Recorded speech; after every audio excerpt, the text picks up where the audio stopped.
Aloha kako. My name is Dr. Martina Kamaka from the Ahulau Nakoka, and I want to welcome you to the second 2 sessions of Hawaiian History Month, the third week, focused on Ho'ola, Hawaiian health. Mahalo to Hawaii Pono'i Coalition, o EVTV, Olelo TV, and all who have made Hawaiian History Month possible. The sessions this week are a collaboration of Hawaiian health partners Papaololokahi and Ahulau Nakoka.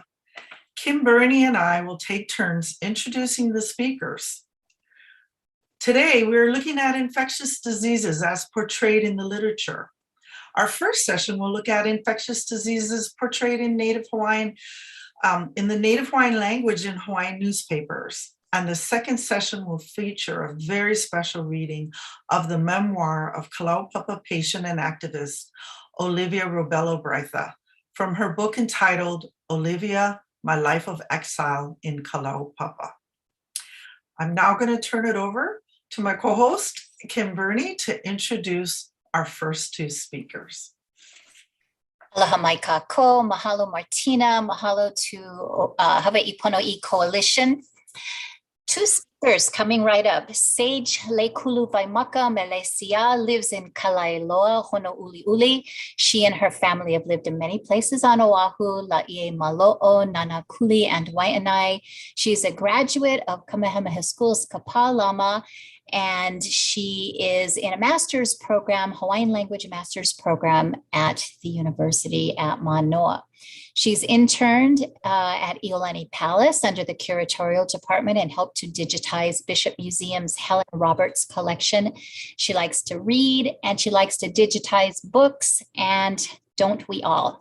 She does family history and genealogy, and Maka helps her family to care for her Hawaii piha tutu every single day.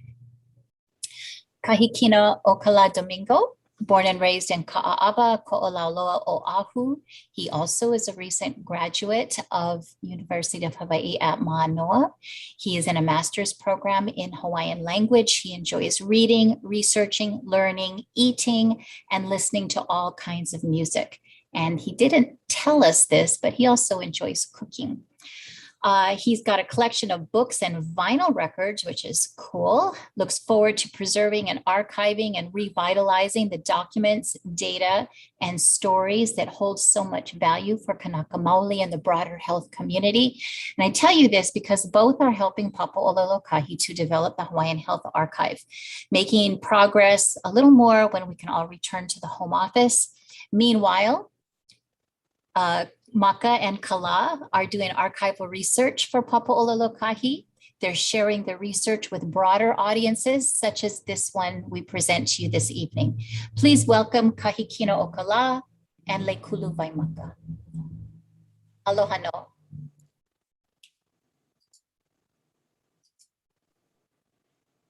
Me ka pinakala pukakui hai.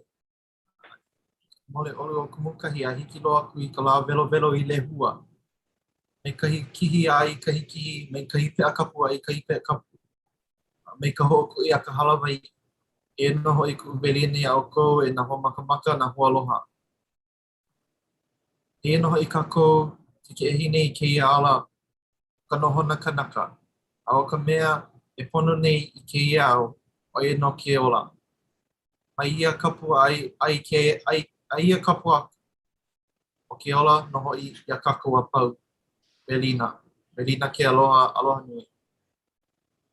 Aloha nui kākua o au ke ia o Leikuluwaimaka Meleiseā. Au au ke ia o Kahikinaokalā Domingo.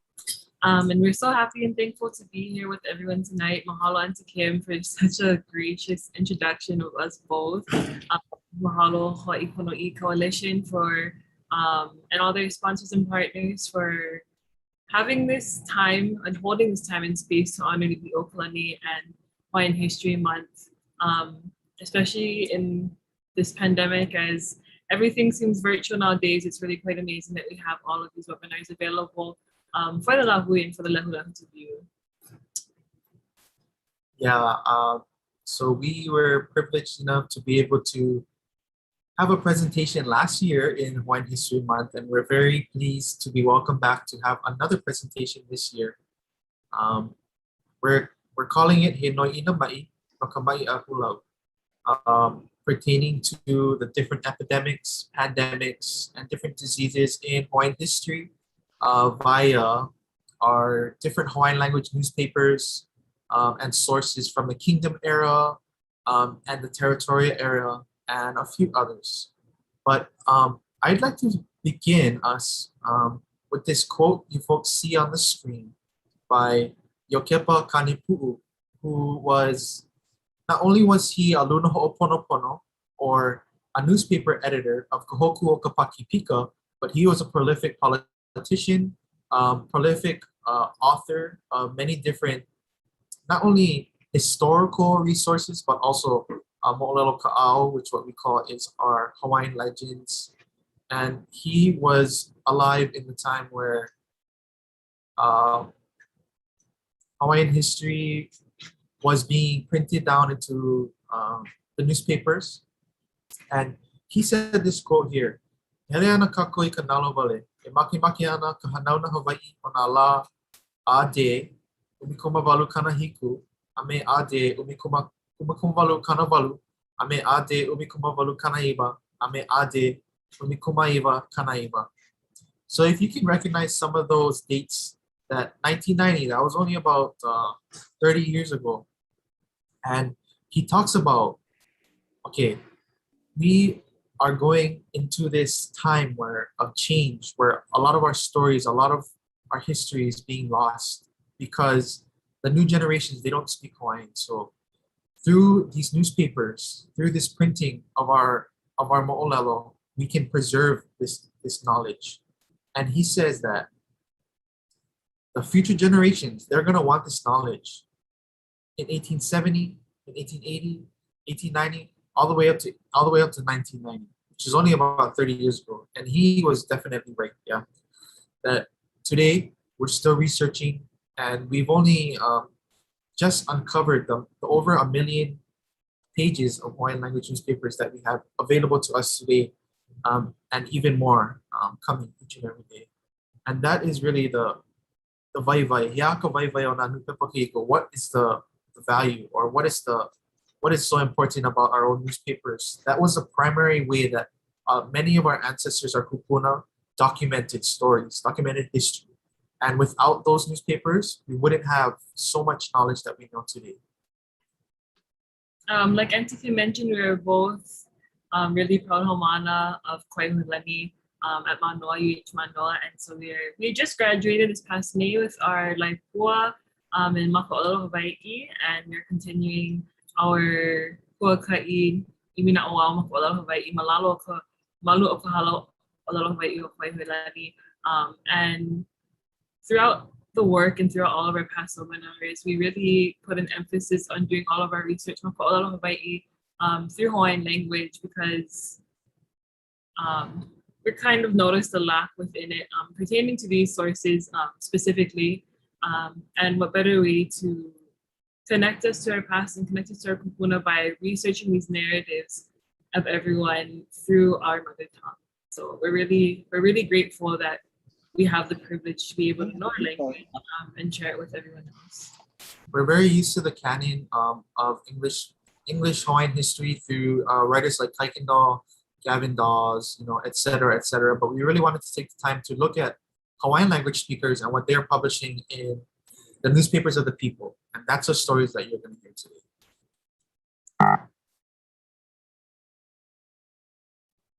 So we'll first start off with a little overview of a few articles that we're going to be talking about today.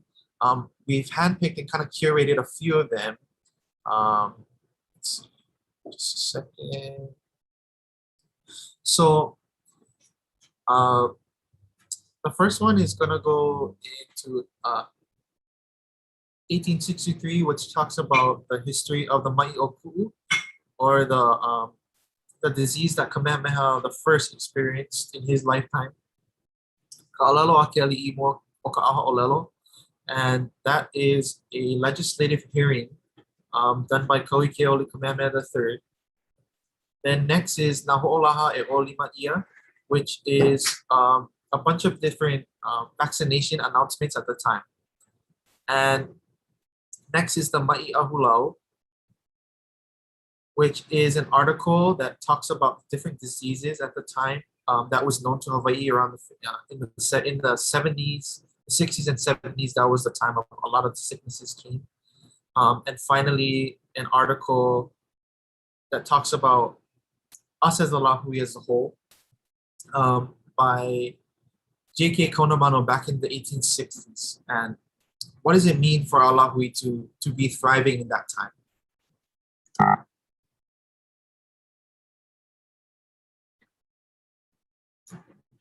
So just a little overview that we have compiled from the Papuololokahi Hawaiian Health Timeline that was originally compiled by Dr. Takuni Blaisdell in 1998 and then updated later a few years back. Just to kind of give you folks the context of what's happening around the time that these newspapers are being published. The articles that we've put today are all published from the earliest was 1853, 1854, out to 1895.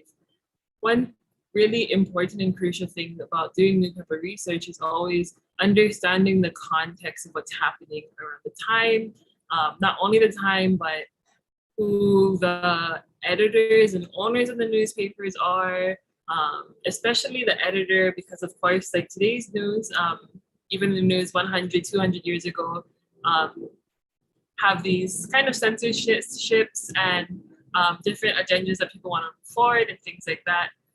So a brief overview, in 1820, we have the arrival of the first Christian missionaries, at the time estimated population of 150,000 people. And then 1838 is the Anatomia book written by Jarrett P. Judd, talking about all different parts of anatomy of Hawaii. Really good book that we recommend everyone to have still today. Out to 2 years later, 1840, first case of Hansen's disease, or as we call today, leprosy.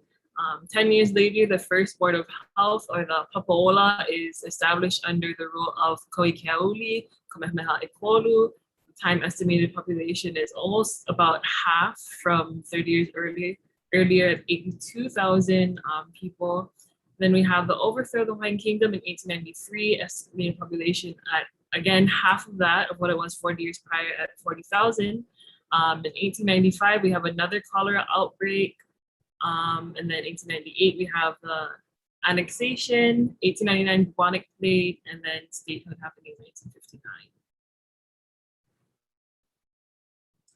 So we're gonna start off with this this newspaper article called No Kamai Ahulau, which basically translates to pertaining to the epidemic. Maʻi Ahulau, you'll see often in this entire presentation, and it refers to, it's kind of the Hawaiian word for pestilence or an epidemic where a lot of people get sick and there's a lot of deaths, and it's really taking a toll. So if you see that word Maʻi Ahulau, you can translate it as an epidemic or a sickness. Okay, so this article talks about the Maʻi o Ku'u, which was one of the first kind of documented, I would say, epidemic that happened to Kamehameha I in his lifetime. It happened a few times. Once where Keoua, who was his opponent in battle, lost over a third of his army to this Maʻi o Ku'u. And Kamehameha himself, later in his life, many of his warriors were sick with the disease as well. Okay, so just keep that in mind that this author talks about Kamehameha I. So we have a few clippings from said article. I'll just read the first one on the left here. From Nūpepa Ku'opo'a. So at the Nūpepa Ku'opo'a, aloha oe. Alo ke kahi mina aku ke kahi kanaka kahiko o ke au ia Kamehameha mua o e kahi no ka Maʻi Ahulau I kapa ia he o ku'u. A ua haʻi mai no oia ia'u a eia no malalo iho nei e kāna mau ulalo.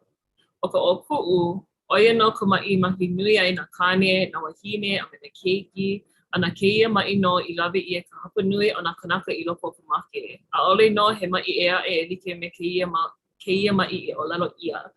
So a really rough brief translation being the oku'u sickness is something that kills everyone. So, you know, it's something that kills men, women, children. It doesn't matter on your status, like what you are, much like we have the COVID-19 pandemic happening today. It doesn't matter how old you are, what your gender is. It'll just really, really make you really sick. And this sickness is one that takes the bigger majority of the people who catch it. And it's said that there's no other sickness like the maʻi prior to the time of when this is written and when they're talking about it. There's none other like it. Hawaiians haven't seen any other sickness prior to this. They're basically able to cure themselves through la'olapa'au. They know their symptoms. They're accustomed to what they're getting sick with, whereas this maʻi is really the first time they're kind of trying to wrap their heads around what they're really dealing with. So something they've never seen before. And then the reason number 2 says that keia wahi o ka pai aina, o keia pai aina, I noko no o ka lā hoʻokahi, he ka'au ma ka wahi, and then it says, etc. ma ka wahi. So it's all these, this writer is talking about the number of people that die in a day, and which is at least this amount of people, which is a lot. So this is really the first time in history that Hawaiians have experienced this amount of people passing away from a foreign disease. And on to number 3, the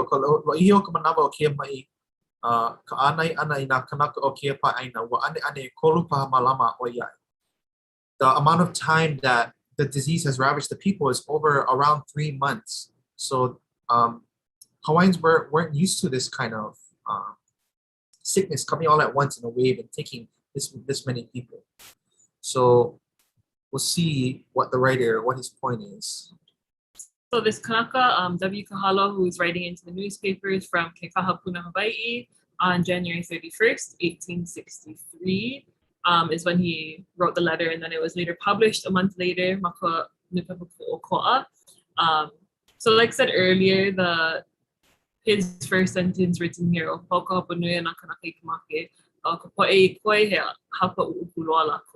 so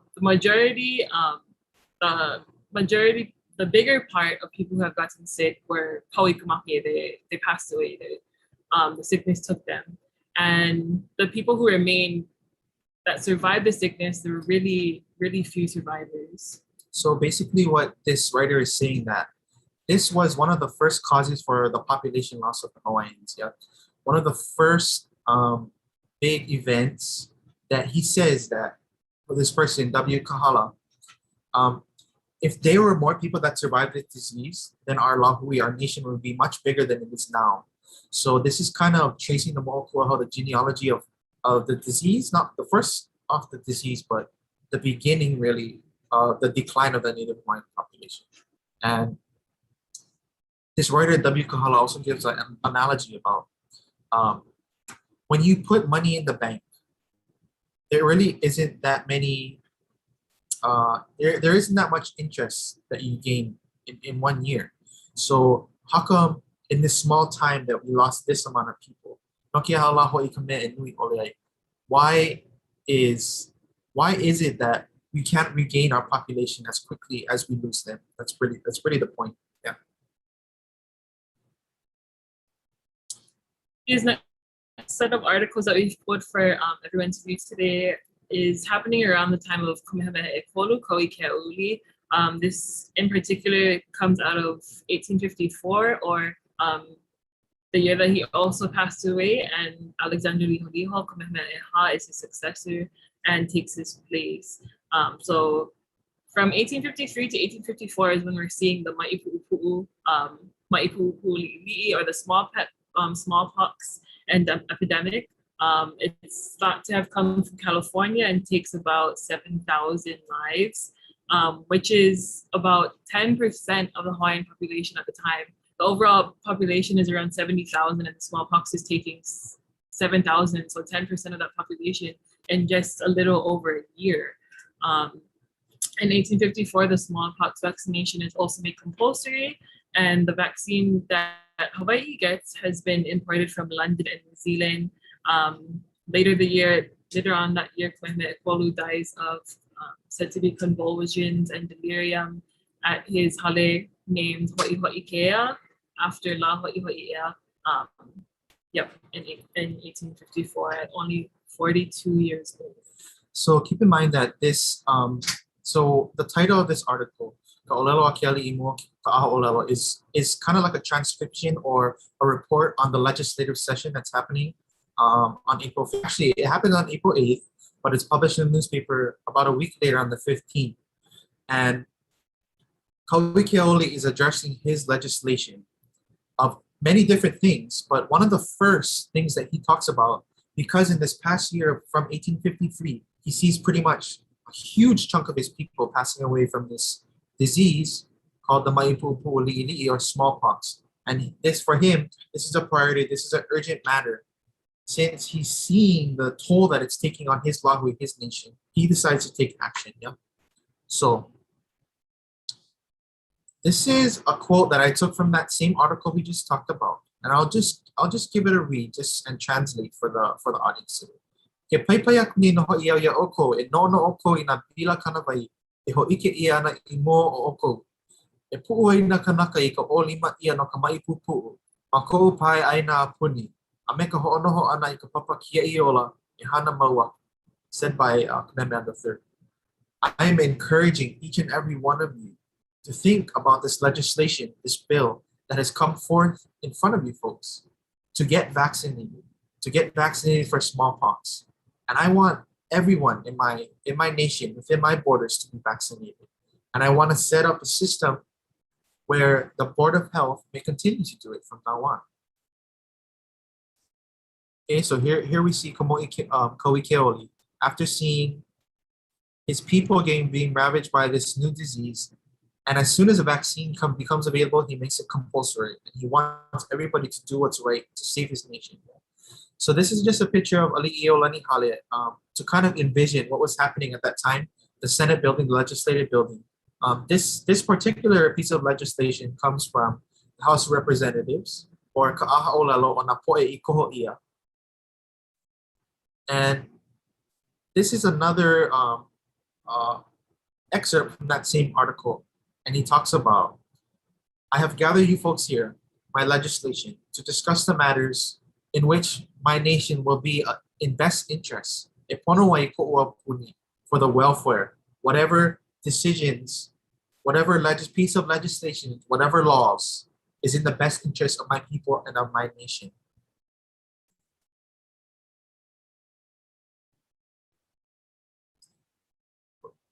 Let's go back one.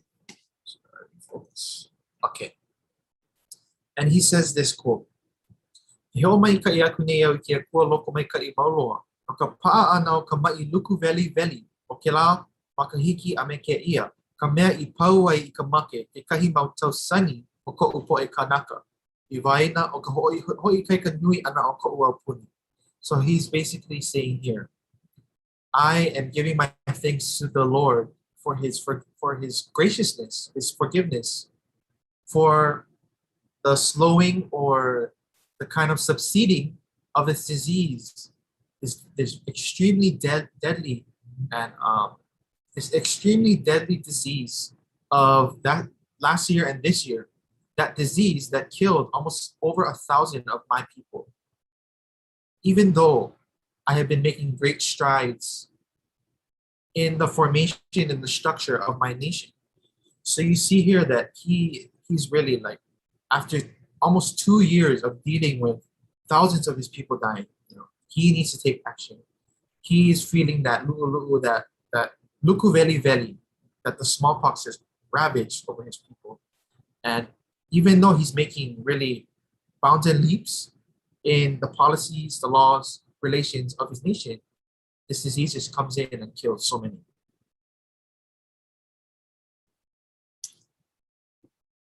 Okay, so the next set of articles we have a few years later in 1872 to 1881, talking about to go get vaccinated, basically. I'm not sure if you mentioned earlier, but the word or term Olima is to owe your lima to.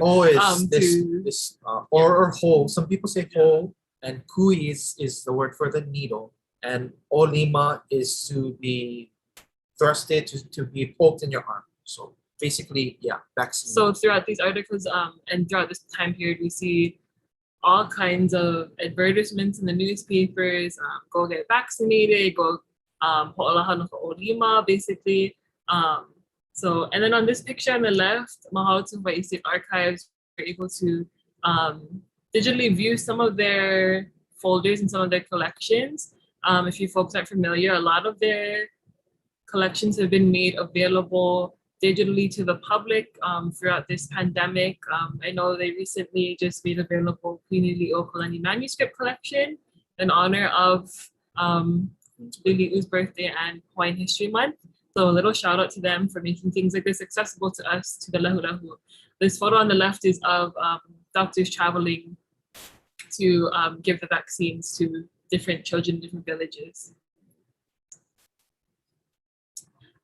This photo here we have at Merchant Street, we'll see later why, taken in around 1885, I believe. So about the time of these articles vary from 1872 to 1881. So on the left, we have, again, olaloha olaha, advertisement no olima ana, to get vaccinated. The left one says, parents that have children, and those who have not been yet vaccinated.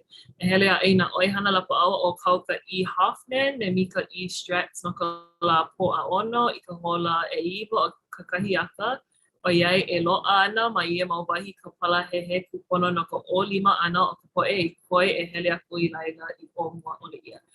So basically on Saturday from 9 in the morning, you're able to go to Dr. Hoffman and Mr. Stretz's office down on Merchant Street at this photo. April 16th, 1872. So we're seeing these. The other two written in from Dr. Nathaniel Bright Emerson. Folks are familiar with his unwritten literature of Hawaii book that has a lot of hiaka and pele chants from it. So Dr. Emerson is writing in also to get vaccinated, different places that they can get vaccinated at. The Halelapa Aokeo Okeaupuni ma kiki hale ma waikiki. And I like on the right hand side it says meka uku ole ia. So again, much like how our COVID-19 vaccine has been distributed during these days, they make an emphasis on meka uku ole ia without payment. You just go take your children, get vaccinated. No need to reserve any prior appointments. Just walk in, you get it, in order to protect the lahui and protect your family. So what we're seeing in the media today and much things that we're putting out and encouraging folks to do what they need to do to protect those around them and those important to them. We're seeing the same things over 100 years ago in the Nūpepa. So things like this make us really feel like we're not alone at this time. We've constantly been saying since the beginning of the pandemic, after doing these research webinars, something really uplifting, encouraging to us and reassuring is that, oh look, our Kona have been through stressful times like these before, these unprecedented times. We're seeing how they react to it. We're seeing their narratives from it. And if they got through it, so can we. So things like this are really important for us to see, just to lift our spirits. This next one, we have an article published also in 1881. This is published by this committee of these kanaka here on the bottom right, have all their inoa listed, but from North Kona. So it says, no ka pono o ka noho ali a Meleiseā o ka lehulehu. So for the good of the public and for everyone, they write into the Nūpepa to ko Hawaii Pai'aina, which was also another Nūpepa that was really for Hawaiians and doing, because not all Nūpepa were for Hawaiians, but ko Hawaii Pai'aina is one that's kind of like a loyalist Nūpepa, and they're really publishing things out for the good of the Lahui and for the betterment of the Lahui. But this committee or this committee is asking, because I guess vaccines and doctors weren't able at the time, they didn't have the resources to go to other remote villages. So I guess for where they're writing in from, probably experienced that they were located in a place that they weren't getting the access, but they wanted to get vaccinated. So they're saying, e ho'ona poke mai ka papola I kauka aka mai ka Olima me ka lako I ka palahehe mai kai loko kama ko apana ne. So they're writing to the Board of Health, papola, please send doctors here please send doctors here that are knowledgeable or that know how to give vaccines so that we can get vaccinated. And then the Aloha, or the second thing that they're proposing or really putting out to the public is that a'ole loa e pai mai ke kahi wa'apau na moku hole mai Honolulu mai mokupuni o Ahu. A'ole no hoi e ai ia na opua a me na ukana e pai mai iuka ne. A'ole hoi e ho'okipa ia na makamaka mai na apana e mai, na apana e mai ina he mai ko ia pana aku ina e ai mai kia kua e ho'opau I keia pilikia. Oia no ka pau ana o keia lea o la haya oe Hawaii. So their second proposition to the lehu or to the public is that they don't want any ships coming in from Honolulu Harbor to North Kona. They don't want anyone on those ships to come in Launa or to come and hang out or see or meet with anyone in North Kona. So like we're seeing today, we're seeing quarantining. Basically, these people on 18-1 that's what they're saying is, yeah, we need all these ships to quarantine because we're in a remote area. We're not getting vaccine clinics. We're not getting doctors to come. Basically, everyone that's not from here coming in here, we don't want them around our Aina and our people. This story is interesting because it's another thing that was common at the time, that the methods that both the government but also the Board of Health used to combat these kind of epidemics, because for one, not everybody could get vaccinated for whatever reason. And things like ships coming into the harbors was a big threat to the safety of, because Hawaii was one of those stopping points for a lot of voyages, because it was very rare for ships to sail from continent to continent without having to stop, reprovision, resupply themselves. So Hawaii was one of those hot spots in the middle of the Pacific for many different ships to stop by. And one of the most effective ways, well, I wouldn't say effective, but one of the methods that were most often used was quarantine. And depending on your status, like if you were a low-class ship worker or a Luina, a sailor, you would probably have a harder time breaking your quarantine rather than a paying cabin member, or the captain of a ship would probably be let go from quarantine without any punishment. So that kind of brings about the issues with the methods that they had to use to combat these different diseases and to find out what worked and what didn't. So, and then outside of bigger ships coming in from other ports, we've seen a lot of other, even just people from Honolulu or people from outer island, like we do today. We have Ohana on outer islands. We want to go see them, but including those people as well. We think about like Oahu having more access to different healthcare. It's the same thing today. I know a lot of people are holding off going home, seeing their families because they don't want to get their other families sick, and populate other islands with the virus while they don't have access to resources like we do here at Oahu. So same. So this next article is written by J.K. Kaunamano, and he talks about Imea e pono ai ke ola o ko lehulehu, for the good, for the benefit, for the health of the public, or for the masses, the lehulehu. And this he has some interesting ideas, yeah. So, oh, I just wanted to say to you before we continue on, not all of these articles pertain to the same disease. Not all of them pertain to smallpox or the bubonic fever. We just kind of wanted to look at several different ranges in time to see the different events that were happening around different diseases, different times under different regions. And how people are reacting. How people react. Yeah. So if that was in Kalamaya for any confusion that was caused by lack of clarification. So this writer, J.K. Konamano, he says at that time, there's kind of plenty people getting smallpox. So what are we gonna do? I think this is J.K. Konamano saying, I think we should quarantine all the sick people on Tukoho Olave because at the time, right, there's barely anything there, right? So he says here, Mako uno he mea kupono ke ho'akaka ae I mea e pono ai ka lehu makanana ana ua hui kau ka noho ana o ka lehu me na kanaka I loa na kumu ma'i ino. So he's saying basically that, you know, there's all these inconsistencies with healthy people staying with sick people and sick people spreading the sickness with healthy people. So he says, why don't we just take all these sick people and quarantine them on Koho Olave?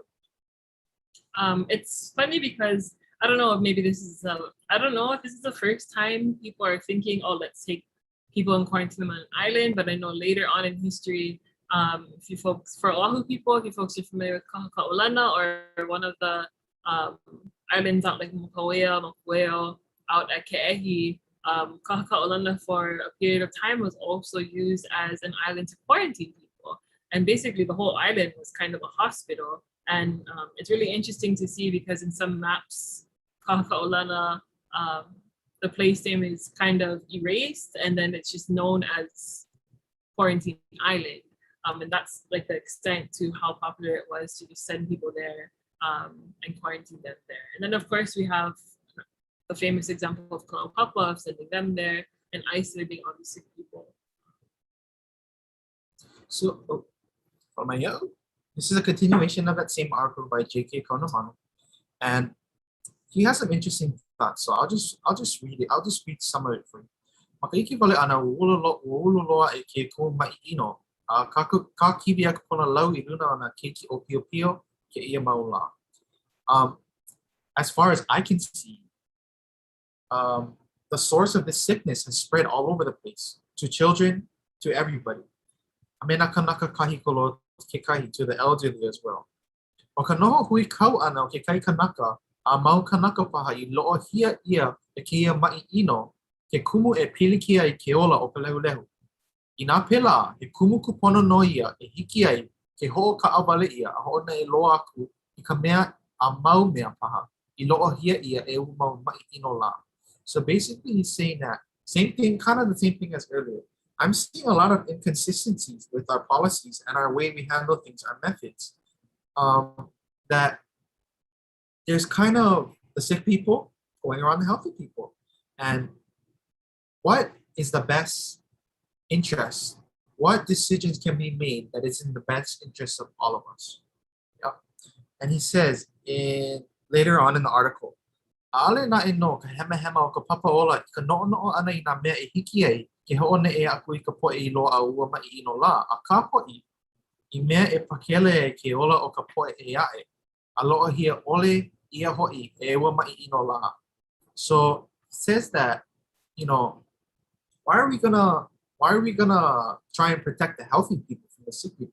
We should be quarantining the sick people and putting them in one place for the good of the rest of us, for us, for the healthy folks who haven't yet caught the disease.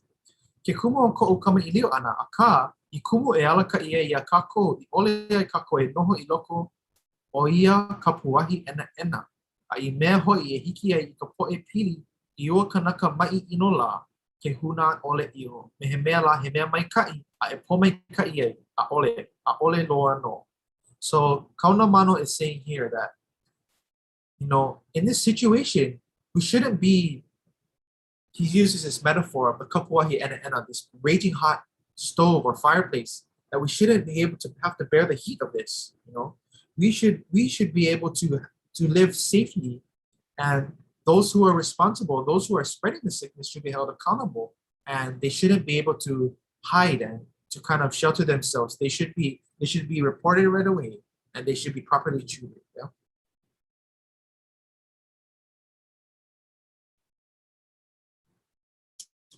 So in this article we have, I'll go faster since we're short on time. There's just an article that someone's writing in 1872 that's kind of mentioning all the Maʻi Ahulau that have been seen in Hawaii thus far, which is really interesting because then like from the time of the first article that we saw when they're talking about the Maʻi Oku'u, that this is the first kind of Maʻi Ahulau that they're seeing, that they're foreign to. Just a few decades later in 1872, they have this list that they're publishing in the Nūpepa. And along with the names of these diseases, they're also publishing the symptoms. So they have like cholera, throwing up, and diarrhea is a really common symptom of this maʻi. Or they have the yellow fever, typhoid fever, scarlet fever, and their symptoms, and then measles, chickenpox, and smallpox. So basically what this writer is saying that, as Hawaiians, we've been through a lot. And this isn't even all the diseases that is out there, yeah. We've been through so much already, from the Maʻi Oku'u all the way up here to 1872. These are all the things that affected us, you know. So many people, Hawaii, kaimake ika smallpox. Thousands of people have died from smallpox and all these other diseases as well. And it's really interesting that they're saying, you know, these are the symptoms, watch for your symptoms, much like the narrative that we're hearing today, you know, kind of self-monitor yourself. If you're feeling sick, if you're feeling these symptoms, this is what you should do. So he says, or he or she says, the writer, unknown author says, okay, so Hawaiians have been through all these different diseases. You know, we went through how many epidemics? We lost a huge number of our population. So what are we going to do about it? Here is a question for you to ponder.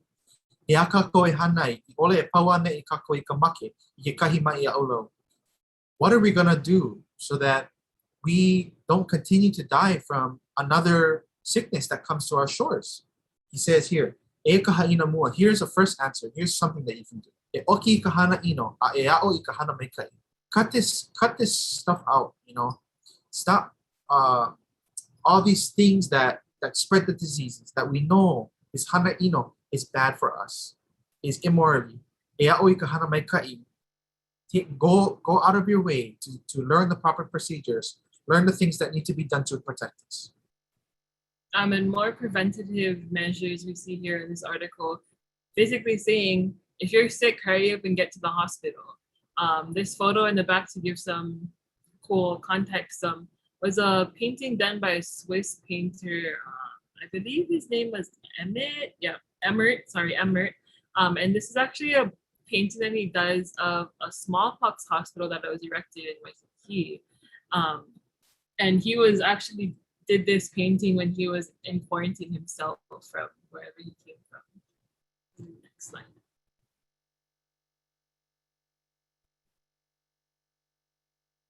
So, and then so the first thing to do is to learn the correct procedures. 2, if you're sick, go to the hospital. 3, let us all get vaccinated. So that we may protect ourselves from the smallpox. When we encounter it, we'll be protected.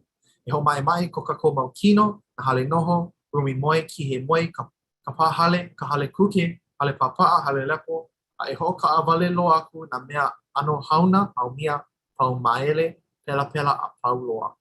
To continue to clean, to keep everything clean, everything in our lives. Wash our hands, keep everything tidy. Get rid of anything that could be a potential sickness that could give us this disease.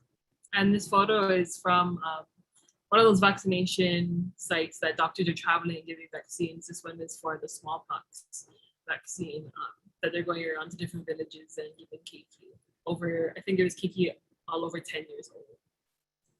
And to kind of conclude, before we say our mahalo, you know, what is the point that we're trying to make here today? Yeah. This was less of a push for kind of vaccines and proper procedures, but rather to show and highlight some of the things that happened in our Hawaiian history. You know, from the Maʻi o Ku'u, the time of Kamehameha, the very vast amount of people that passed away, all the way up until, well, even till today. You know, Hawaiians continue to be the most at risk, the most susceptible to diseases like this. And we see it over and over again in history. In the 1860s, 70s, 80s, 90s, all these writers are telling the people, guys, you know, we've been through so much already. So we need to be eleu, we need to be on it, on how we protect ourselves.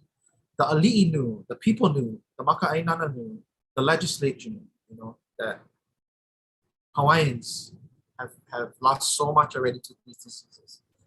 Any preventative measures that we can take, we should do it. It's pono. We should be able to make the decision to do what we need to do so that we may eola nui kako, so that we may thrive, we may live, we may be there for our next generations, so that our lahui may continue.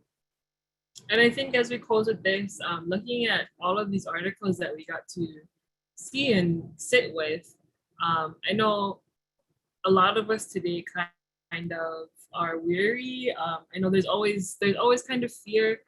We don't really know what's coming. We don't really know, you know, much like the article that I said about the Maʻi o Ku'u, like we don't know how to deal with this. We've never seen things like this before. But going back in time and going back in history really kind of tells us how to act and how to feel. We see even our ali'i who, you know, a lot of people today have mistrust in the government, but we see our ali'i, you know, like our own ali'i from Kamehameha Ekahi all the way to Kamehameha Elima, and then later on with the Kalakaua, we see them really advocating for the well-being and the safety of the lahui and for us. And it's really comforting to see things like this in a time that we live in today, to see our ali'i, to see our kupuna. I don't know, maybe some folks watching, maybe some of these people that wrote into the Nūpepa, maybe those are your own kupuna that you can trace back to. So these are the things that we know, and we can use these as a template on how to better ourselves today. So with this, we want to say ola nui kako. We mahalo everyone for sitting with us and letting us talk story for a bit with you tonight. And again, mahalo to our sponsors, mahalo to everyone making Hawaiian History Month possible, and just our heartfelt mahalo. And we've kind of done a few of these presentations, and I think one of the main points that we've been trying to make in each and every one is our kupuna, they've been through it. They've been through how many epidemics, and we're still here, we're surviving, and we can survive again and continue to survive. Eola nui, eola mau, eola loa. Mahalo everyone. Mahalo nui, Maka and Kala, archive assistants with Papaʻololokahi. That was so maikai. You really gave us insight into what our kupuna went through and made it relevant for today, for the circumstances today, for the lahui today, for everybody who's here. Just look to the past. We don't want to repeat what we've already been through. Let's be smart. Let's do what we know is the right thing. So mahalo nui to both of you. We don't have time for questions this evening. If there is a great interest, we will bring them back again next month.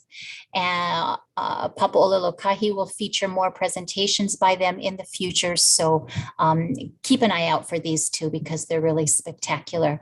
Mahalo to you both. And I'm going to turn it over to Dr. Martina Kamaka for the second presentation, Eola Mau Amau.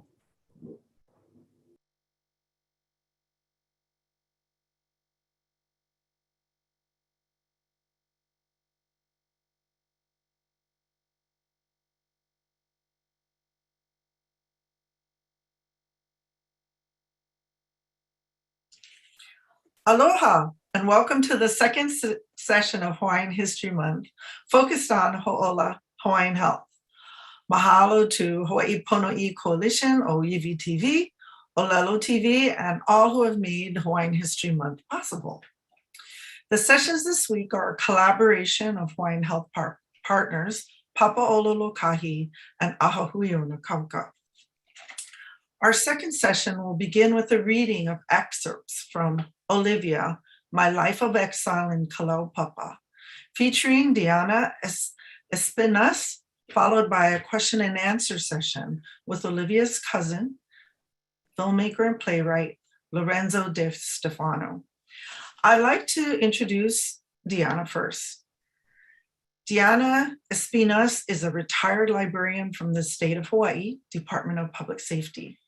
She is on the board of Hawaii's Plantation Village, Play Builders of Hawaii, and the Filipino American Historical Society of Hawaii. She enjoys participating in cultural activities celebrating life in Hawaii. Stories about the past are valuable memories that are meant to be shared with others and shared with future generations.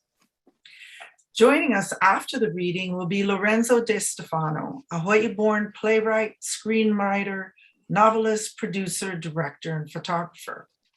He is a member of the Directors Guild of America and a past member of the Motion Picture Editors Guild. He has worked in the US and UK theaters, has written fiction and nonfiction, original screenplays, adaptations, and produced documentary and narrative films. Relevant today, he also directed the prize-winning play, wrote and directed Shipment Day, based on stories from Olivia's life. He is the cousin of Olivia, who is one of Hawaii's celebrated leprosy activists. Olivia Robello Breitha will be having a reading from her memoir. And at the end, Lorenzo will be there to answer questions. And also I want to mention that he's also executor of her estate.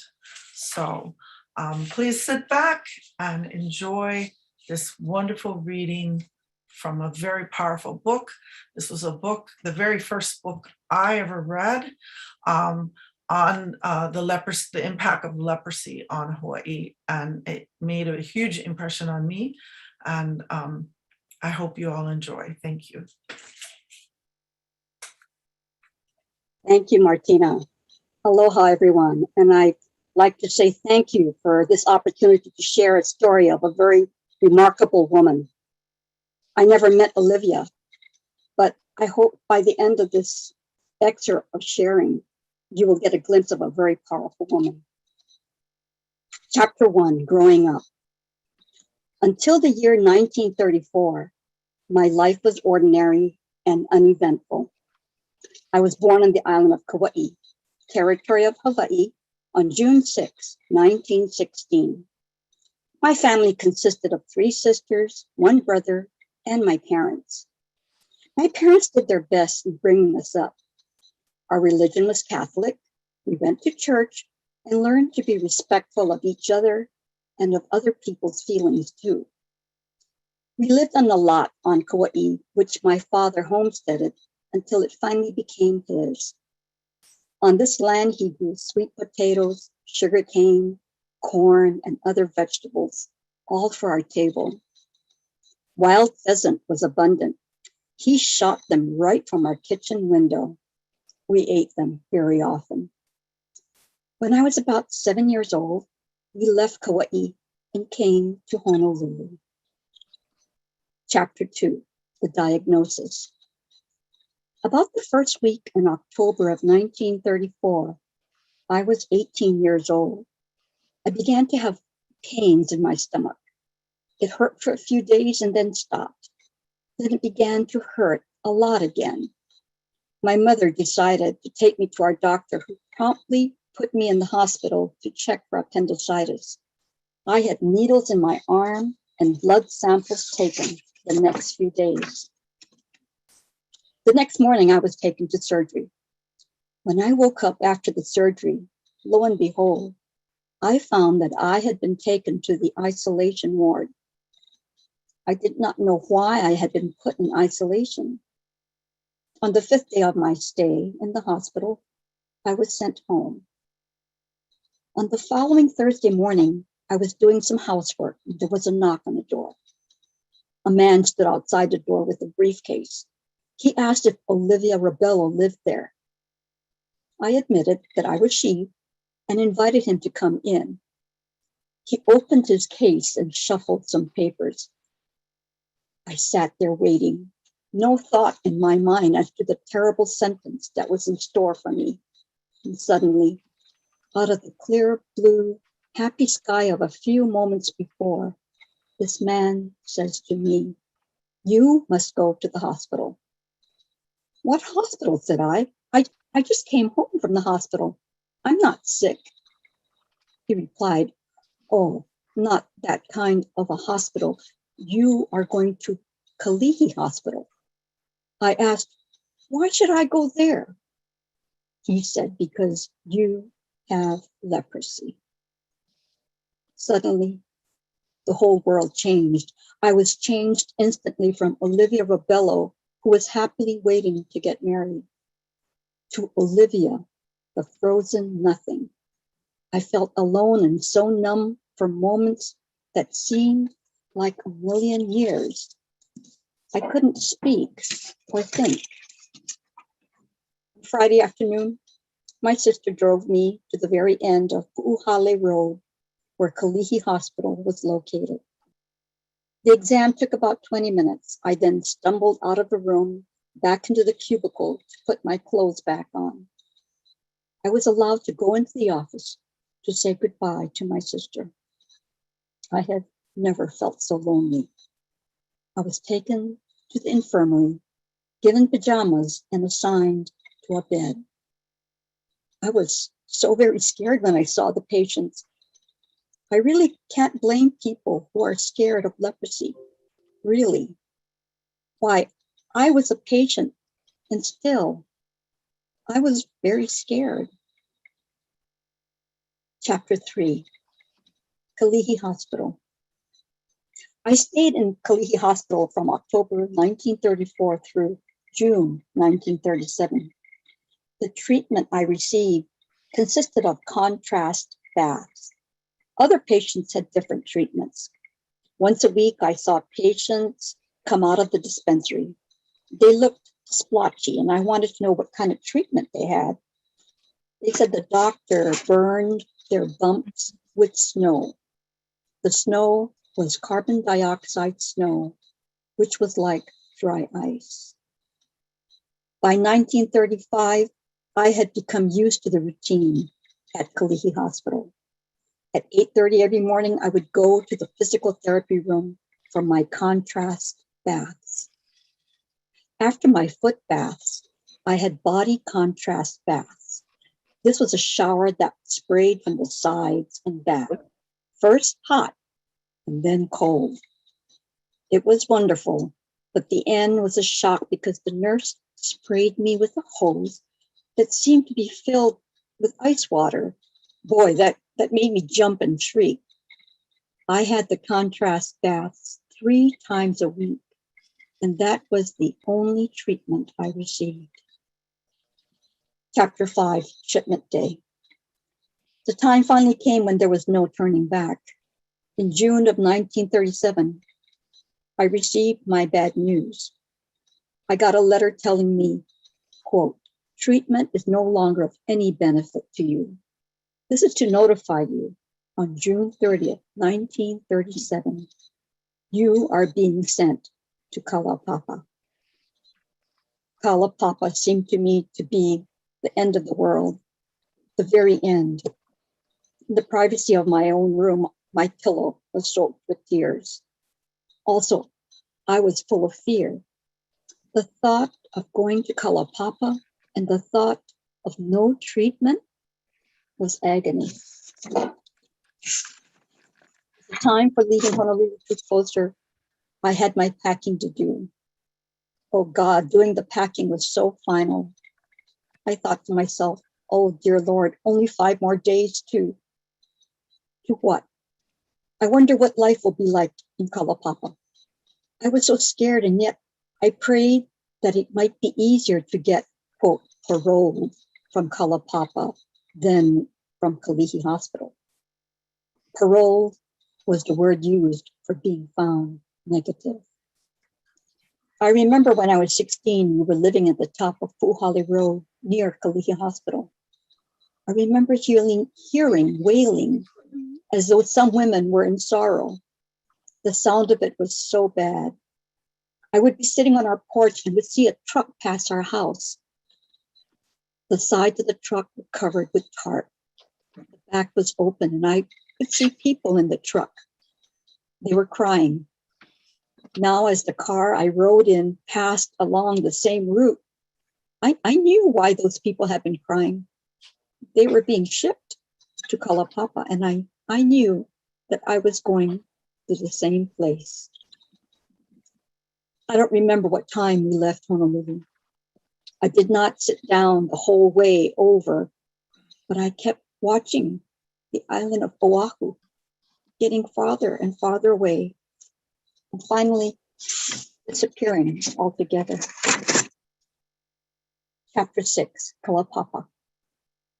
The engines ground to a stop. We were there, Kalaupapa.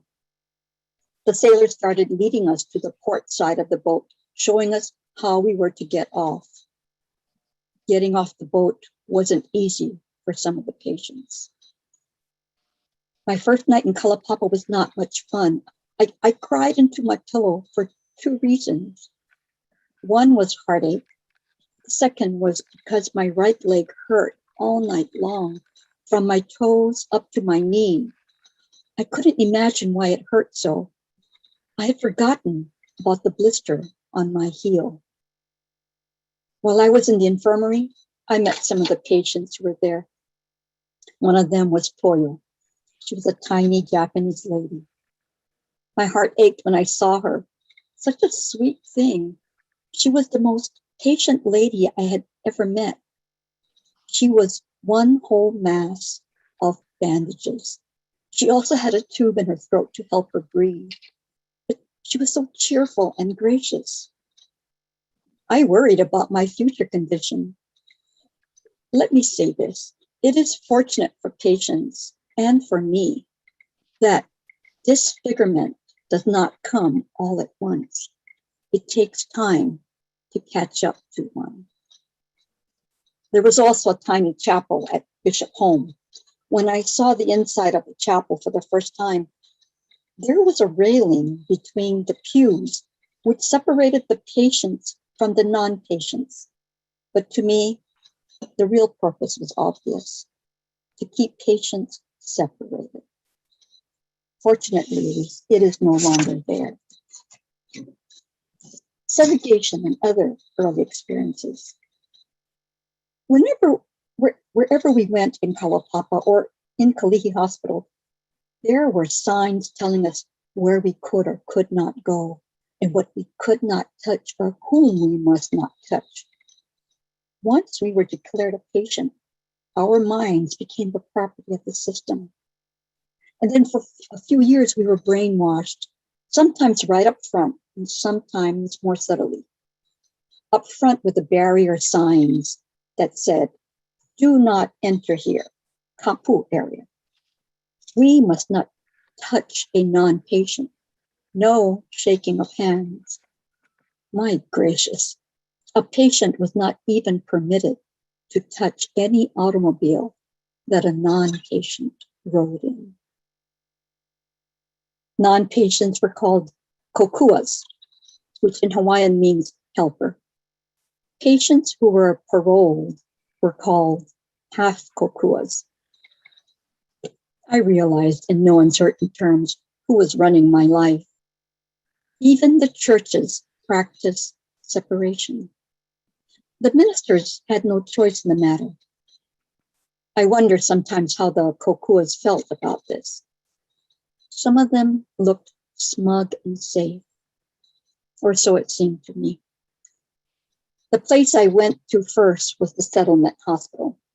I asked for a job and was given one as an orderly.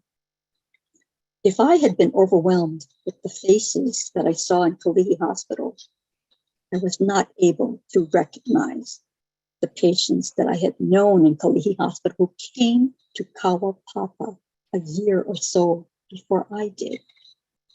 They would come up to me and say, "Hello, Olivia. And dear Lord, I did not know who they were. Even voices had changed. I cried inside when they told me who they were. And during these years at Kalaupapa, I worked at Bishop Home. The first time I worked in the main dining room. The second time I worked for the blind ladies in the infirmary. There was Luisa, Toyo, Ethel, Franco, Aniani, and Louise. All of these ladies had special spoons, and all their food was served in bowls. Each lady had a tray for their bowls. One bowl for soup, one for the main dish, and one for dessert. I would cut their meat into bite-sized pieces. It was really sad sometimes. Toyo's spoon had to be secured to her little hand with a piece of rubber tubing. The spoons of the other ladies had a flat metal loop, which was made in the machine shop that fit over the top of their hand. Actually, they pushed their mouths as close to the bowls as possible and sort of pushed the food into their mouths.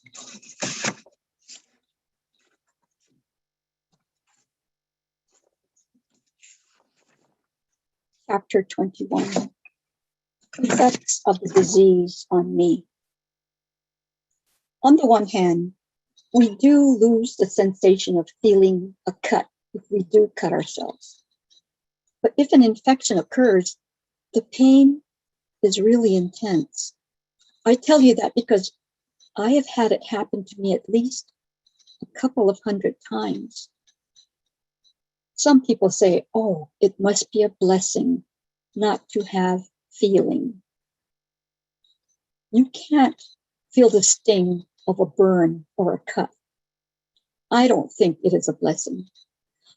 I can't feel the silkiness of a baby's hair, nor the velvety petals of a rose, nor the feel of a scorpion crawling over my foot, or even a centipede. In a dull sort of way, I can feel when I am being touched, and not all parts of my body are in the same condition. I do feel heat and cold on my face and the parts of my body that are covered by clothes. I think it's kind of this disease to allow that, don't you? Even if my skin is insensitive, my heart and my soul are not. Nowadays, having the disease is not hopeless. There is medication for leprosy, and it does work, especially for new patients. If it had been now that I had contracted leprosy, it wouldn't have turned out so badly. For me, medication came too late. However, I'm not sad. Not long ago, I was thinking about what I would say to a new patient with leprosy. But before I do share that letter with you, I want to share a letter that I did to my right foot. I was depressed. I had become crippled again because I was operated on in Carville, Louisiana, and I fell down a couple of times because of how I was disabled.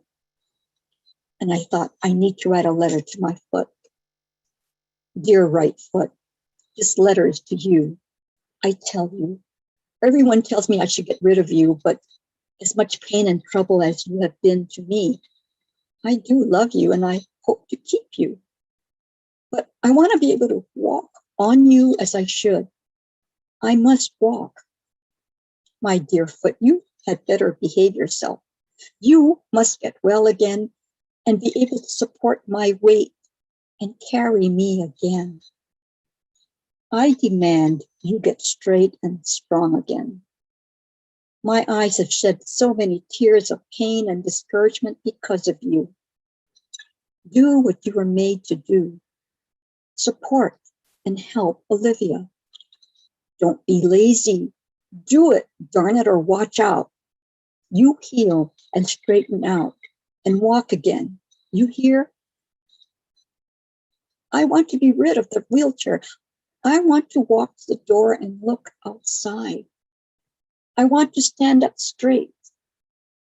In fact, Deerfoot, if I didn't have hope for your future with me, I don't think it would be pleasant for you. Do you hear me? Olivia.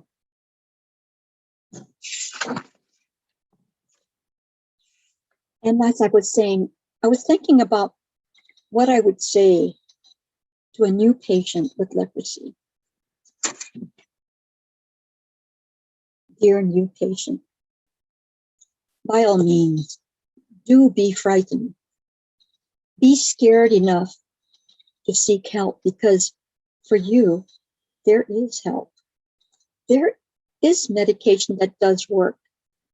And the sooner you get to a doctor and tell him what you suspect, the sooner you will be treated. Don't waste time. For you, it will be good. You will not be put away like I was. Hopefully, your hands and feet will remain normal. Your lifestyle will remain the same, but I beg you, get treatment. If you don't, you lose. Waiting around for it to go away would be very stupid. Leprosy and what it does to your body will not run away. You must chase it away with treatment that is free for the taking. I tell you again, don't run away from it. Take care of your future. You can have it. And if you are a patient and are given the medication, don't leave it in your medicine cabinet after taking it only a couple of months. Keep taking it. Good luck. Love, Olivia. I want to thank Martina, Kim, and Lorenzo for this opportunity to share a few excerpts from Olivia's book. She really was a remarkable woman. I hope, Olivia, that I have done justice to your story and that more people read and hear about the challenges that you were faced with. And hopefully these offer words of comfort to those who face a challenge even today. Thank you, Martina. Mahalo nui, Deanna. I know this book, and yet just hearing you just read those parts, it's so moving. And I really hope that many of those in the audience take the opportunity to read the book, because there's so much power. There's so many powerful stories in there that we can't even share with you in the 30 minutes. So, and I can just feel your, how you can relate to her words, and thank you so much for sharing. I want to take this opportunity to ask Lorenzo, who's Olivia's cousin, to join us in this conversation. Certainly, if we have any questions from the audience, we'd love to take it. But first, for me, at least, for Deanna, I understand that you actually recorded the entire book. Yes. What was that experience like for you? I think I must have taken a tranquilizer to do the whole thing. It took 2 days, but that was the first opportunity. And yes, I think it was difficult for me just to read, just simply read, because you were right. Every chapter, there was a different experience, and I had to get into character. And but I'm so glad I did it, because otherwise I would not have known Olivia. Thank you. Thank you so much. Olivia, I actually was blessed to know Olivia towards the end of her life. I was one of the physicians that had the honor and privilege of helping to take care of her in Kalaupapa.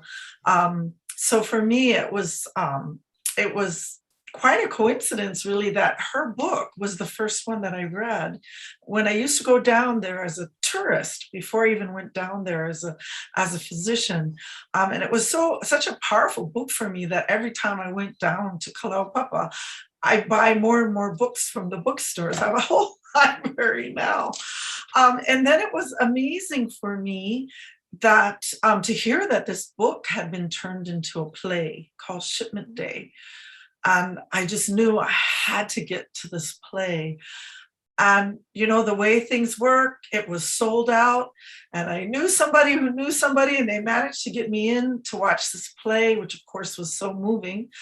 And then through that, I get connected with Lorenzo DeStefano. Lorenzo is actually her cousin and spent years with her and is really responsible, I think, for helping to keep Olivia's book and her message alive and vibrant. So I would like to ask Lorenzo to please, Deanna, also, I just want to show, I have the book right here, and you can't see it real well. Let me get it in front, but it's not real thick. It's kind of a skinnier book, so it's easy to read. So anyway, I'd like to introduce, have Stefano come join our conversation. Lorenzo, and just share with us a little bit about your story with Olivia and where you are now. Okay, can you hear me? Is that good?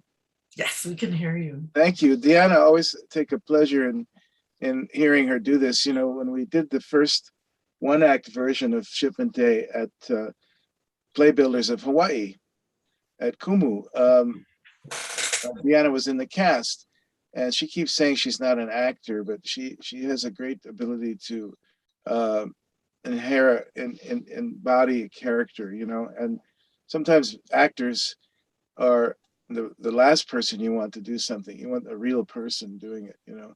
And so she did record the book in 2016 over 2 days, and she conquered her fears and she really delivered. And that book is out on Audible, and it's another way of sharing Olivia's story, you know, with technology being what it is. Reading is, a lot of people still read, but they listen to books too. So thank you, Deanna, for that. I like the choices you all made in terms of moving quickly through the book, because short as the book is, it packs a lot of information, a lot of emotion.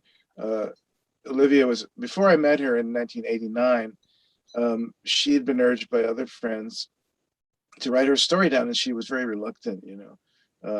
So I'm not a writer, and to their credit, they pushed her, you know, to do that. And when she died, I got all of her notebooks. I could see the beginnings of this book, you know, how she began the very difficult job of remembering things. And those, I donated those back to the Kalaupapa Museum. So all of her things are in one place, which is nice, you know. And the National Park Service administers a very beautiful collection of patients' memorabilia and so on. Anyway, I met her in '89. Her mother and my mother's mother were sisters, Portuguese girls on Kauai. So they were first cousins, Lydia, my mother, Lydia Marie Silva, and Olivia Robello, and both born on Kauai in Kalaheo. And but I didn't know about Olivia till I was in my late 30s. And this book came out in '88, and I said to my mom, "Who is this person? We're related to her?" And she goes, "Yeah, that's our cousin." So I said, I'd like to meet her. I think I must have read the book in an early edition. And so I went to Kalaupapa. I hiked down the trail without permission, totally illegal. And I was told it was the first house on the right after you get over the bridge. And I went there and she wasn't there. She was in Honolulu. Unbelievable. So I missed her, you know. And one of the guys there, I think it was Walter, who was delivering stuff around the settlement, saw me there and suspiciously said, what do I want, you know? And I said, "I'm here to see Olivia." He goes, "Well, she no stay." I said, "Yeah, I know that. I figured that out." He says, "You know, we got telephone down here. You call next time and maybe you'll find out, you know, before you get here, whether she's here or not." So I wrote her a note. I said, sorry I missed you. I took a couple of mangoes from your tree, and I'll see you soon again sometime. I eventually saw her in Christmas about 6 months later of '89. And the first thing she asked me was, how many mangoes you intake? Because that was Olivia, you know? So from there, it's a short story. 17 years I spent between 1989 and her death in 2006, going to Kalaupapa 2 times a year or so, sometimes 3. She came to see me in LA. We went to New York, to the United Nations in '97 when she received an award with other patients, Bernard Punikaya, Catherine Polohali, for their bravery, you know, for their courage. And it was given by Kofi Annan. It was a big deal, you know, and went to the Statue of Liberty. Olivia had a great time. And then she went to Alaska on a cruise, and she came to see me when I was living in Canada. So we had a really nice exchange. We fought a lot sometimes, a couple of Portuguese, you know. She was very tough. And she, you know, when she wanted you to leave the house, she would say, put an egg in your shoe and beat it. You know, she said stuff like that, you know.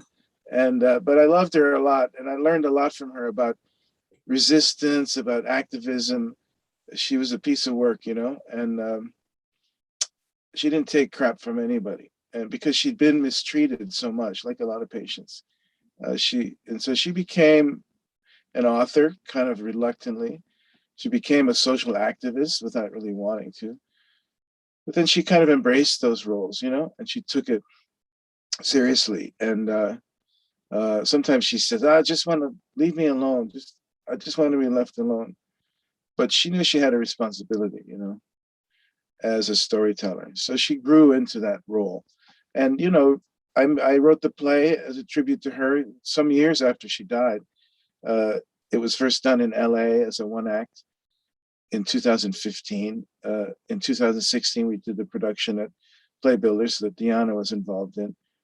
And then Manoa Valley Theater commissioned the full-length script, which I directed in the winter of 2018. So it's quite a saga, you know. The play is going to be done next year in Portugal. It's a European premiere of the play. It'll be done in Portuguese and English by a company there, Ja International Theater. And it's being directed by Suresh Nampuri, a director there. So I'm not directing that, but I rewrote the script and I'm kind of co-producing the play. So her story will be going back to the homeland, hopefully in the fall of 22. So that's kind of cool, you know.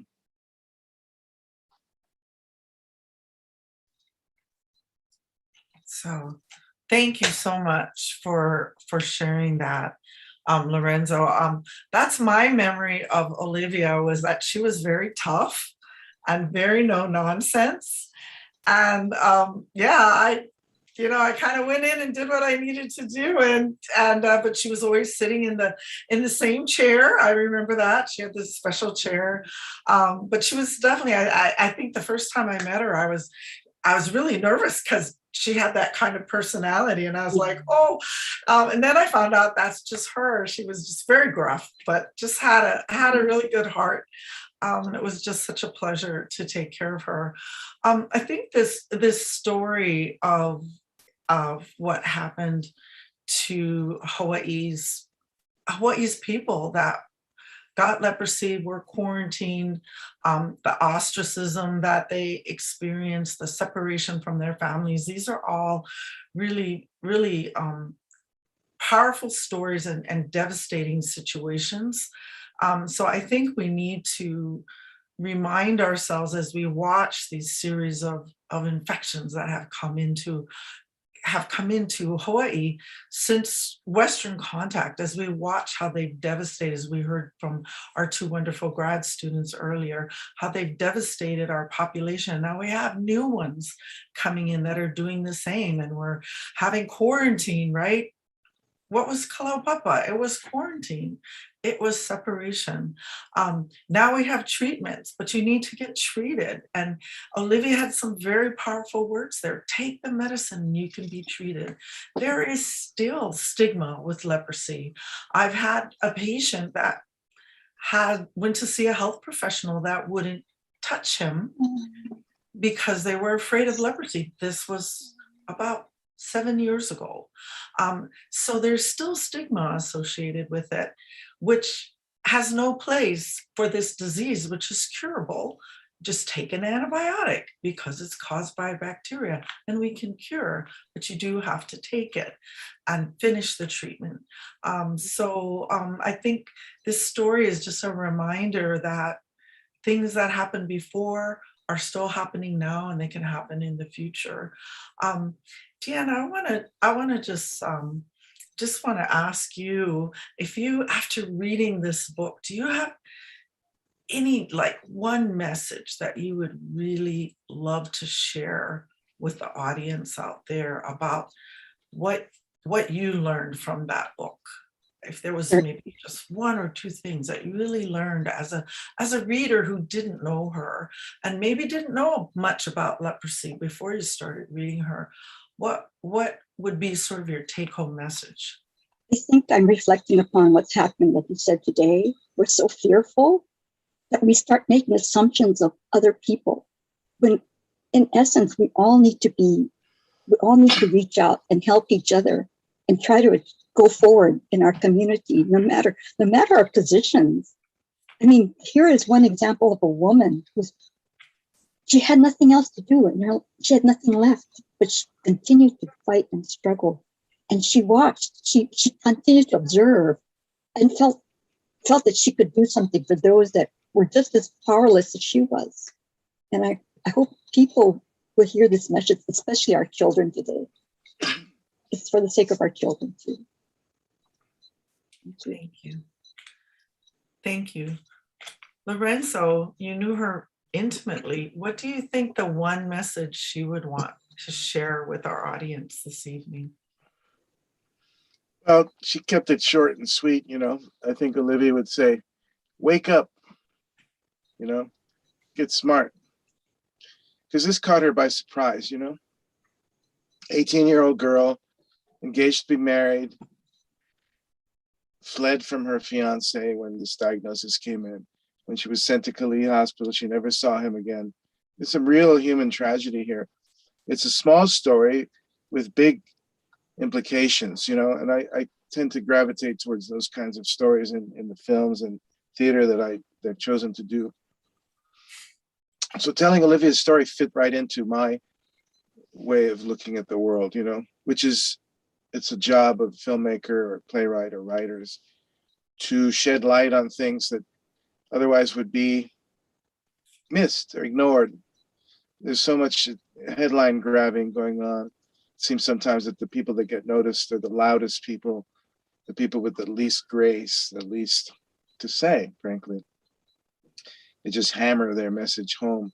And then there's all the quiet people, the long-suffering people who, it's like the Beatles song, all the lonely people, There's a lot of loneliness in Kalaupapa, and yet there is ohana there, there's family.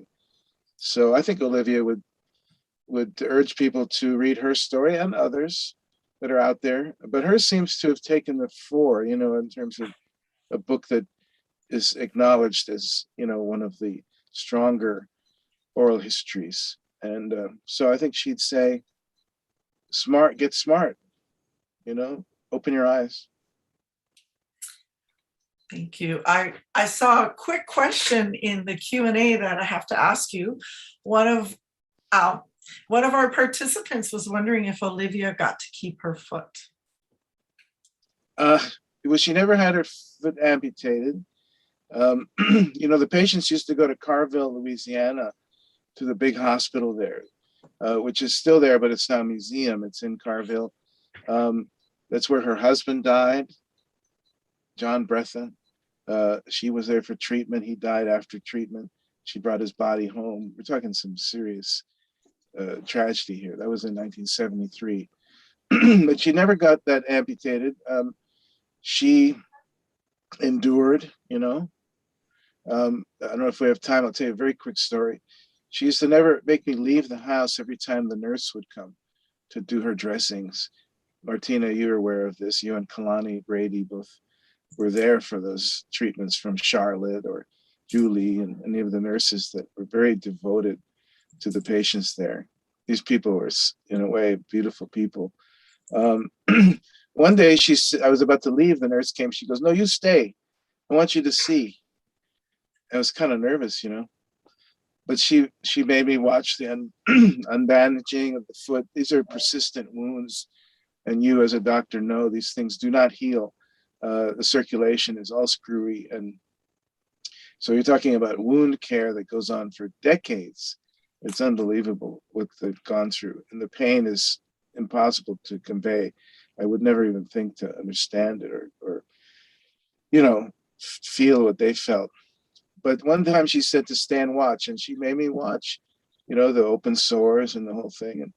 And then they cleaned it up and rebandaged it and said, "So now you know," she said to me. "Now you know." So it was great. She she took control. Olivia was always in control because she'd been pushed around.